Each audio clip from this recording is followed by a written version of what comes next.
The man came home after another long day at work, carrying the weight of exhaustion on his shoulders. His wife welcomed him with a smile that seemed tender on the surface but hid something darker behind it. She walked into the kitchen, poured a glass of juice and brought it to him with soft words. "You've worked so hard you must be tired. Drink this, it will help you relax." He looked at her with gratitude in his eyes, touched by what he believed was her care. "You always think about me," he said gently. "I'm lucky to have a wife like you." Without hesitation, he drank the juice, unaware of the poison that would soon change his life forever. Within minutes, his body felt heavy, his vision blurred, and his strength slipped away. He slumped onto the sofa, his consciousness fading as his wife quietly watched.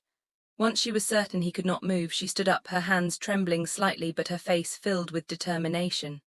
She went straight to the cupboard, unlocked the safe with keys she had secretly hidden, and revealed stacks of cash inside. It was his lifetime savings, money he had worked for, sacrificed for, dreamed with. 23 million rupees, sitting neatly inside all that he had built. For a brief moment, guilt flickered in her eyes, but she hardened her heart. She stuffed the cash into bags, moving quickly and nervously. Then she rushed to the door, where a man was waiting for her in a dark car. Without even glancing back at her unconscious husband, she climbed inside and the car disappeared into the night. When the man awoke hours later, his head heavy and his mouth dry, he called out for his wife, but there was only silence. He dragged himself to the cupboard, and when he saw it empty, his heart shattered. The money was gone. His entire life's work had vanished with the woman he had trusted most. He grabbed his phone, desperately calling her, but the number was switched off. The silence on the other end of the line broke him more than any words could. "Why?" He shouted into the empty house, his voice filled with disbelief and pain. "Why would you do this to me?" He fell to his knees, the weight of betrayal crushing him. Days turned into nights and he searched everywhere. He questioned her friends, her relatives, even visited places they used to go together, but she was nowhere to be found. Each sleepless night, he lay in bed staring at the ceiling, replaying memories of their love, wondering how it had all turned into a nightmare. He was torn between his deep love for her and the unforgivable betrayal she had committed. At last, after endless searching, he saw her one afternoon in a park, sitting alone on a bench, broken and fragile. Her clothes were wrinkled, her face was pale, and her eyes were swollen from nights of crying.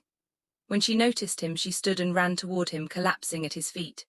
Tears poured down her face as she cried, "Please, forgive me. I was blinded by greed, fooled by someone who promised me everything, and I betrayed the only person who ever truly loved me. I have lost everything, all I have left is regret. Please don't leave me like this." Her sobs filled the air, her voice desperate and broken. The man stood above her, staring with eyes filled with pain and anger. His voice shook but carried a cold finality as he answered, "You didn't just steal my money, you stole my trust. Trust is worth more than millions. Without it, love cannot survive. You destroyed everything we had and there's no way back." She clung to his legs, begging for one more chance, but he pulled away. His footsteps were heavy as he turned and walked away, leaving her behind. Her cries grew louder, echoing through the park, but he never once looked back. As he disappeared into the distance, she collapsed onto the ground, sobbing uncontrollably, realizing the depth of her mistake and the finality of his decision. He had loved her once with all his heart, but her betrayal had burned that love to ashes. She had begged for forgiveness, but he chose to leave her forever.